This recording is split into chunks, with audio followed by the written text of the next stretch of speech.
사자와 물매와 왕관, 감춰진 이야기. 글, 지명수. 왕관 1. 왕후의 예복. 구약 에스더 이야기에서 가장 매력적인 부분을 먼저 소개합니다. 1. 극적인 반전. 에스더 이야기에서 극적인 반전은 왕후가 목숨을 걸고 왕 앞에 나아간 사건입니다. 목숨을 걸어야 목숨을 얻습니다. 그때 왕궁에는 왕을 시해 위험으로부터 보호해야 된다는 위기감이 팽배했습니다. 페르시아 대국의 왕궁에서 페르시아의 왕이 목숨의 위협을 받고 있다는 것은 말이 되지 않는 상황인데, 그렇게 생각하지 않으면 납득이 되지 않는 왕특별보호법이 발효된 상황이었습니다. 페르시아 왕이 어명을 내렸습니다. 왕의 부르심 없이 어전뜰에 들어오는 자는 누구든 칼로 벨 것이라. 그때 에스더 왕후는 왕의 부름을 받지 못한 지 30일이 가까운 때였습니다. 형식적으로 보면 왕후라도 왕의 부르심이 없으면 어전뜰에 들어가 왕을 아련할 수 없는 상황이었습니다. 본문에서도 왕후가 왕 앞에 나아가기 전에 죽으면 죽으리라는 각오를 했다고 기록했습니다. 만일 우리가 그 상황이었다면 우리는 어떻게 했을까요? 당연히 확실한 대비책을 마련했겠지요. 2. 다니엘의 사자굴 사건. 옛날에 에스더 시대보다 훨씬 앞선 시대에 바벨론 왕궁에서도 그와 비슷한 사건이 있었습니다. 꼭 죽을 것 같았으나 하룻밤 사이에 상황을 완전히 반전시킨 사례. 바벨론 왕이 어명을 내렸습니다. 30일 동안 나 외에 어느 신이나 사람에게 무엇을 구하는 자는 누구든 사자굴에 던질 것이라. 다니엘은 그 조서에 어인이 찍힌 것을 알고도 자기 집에 돌아가서는 그 방에 예루살렘으로 향하여 열린 창에서 전에 행하던 대로 하루 3번씩 무릎을 꿇고 기도하며 그 하나님께 감사했습니다. 그것은 대적들에 대한 공개 도발이었습니다. 너희가 고발하려면 얼마든지 고발해라.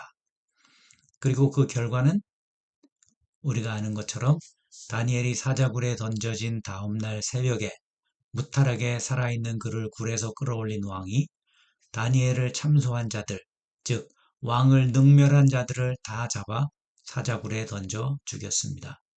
그러자 흔들리던 왕권이 단번에 강력해져서 다리오가 원했던 왕국의 평화시대가 시작되었습니다. 다니엘은 어떤 인물이었습니까? 바벨론 왕궁에서 수십 년간 주요 직책을 담당한 정치가이고 현직 수석 총리였습니다. 그가 국정을 회방하려는 자들의 음모를 몰랐을까요? 다 알고 왕과 함께 일찍부터 그들을 제거할 계획을 세운 것입니다. 그러나 성경은 그런 숨겨진 계획을 숨겨둡니다. 독자들이 상상으로 얼마든지 채울 수 있는 부분이기 때문입니다. 본문에 기록이 없으니 다니엘은 기록된 대로 기도만 했다는 것은 단순한 독법입니다.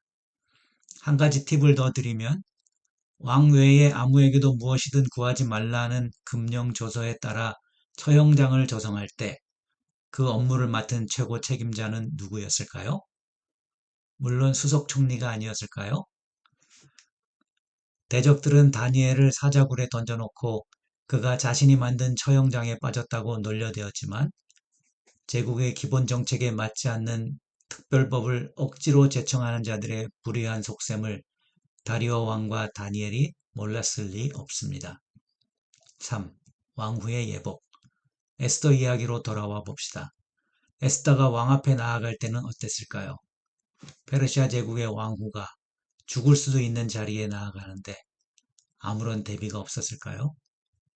본문을 보면 금식한 지 제3일 에스더가 왕후의 예복을 입고 왕궁 안뜰 곧 어전 맞은편에 섰다고 합니다. 왕후도 최선의 준비를 했습니다. 왕후의 예복을 갖춰 입은 것입니다. 왕후의 예복은 중요 행사 때 입는 예복. 누구라도 왕후임을 알아볼 수 있습니다.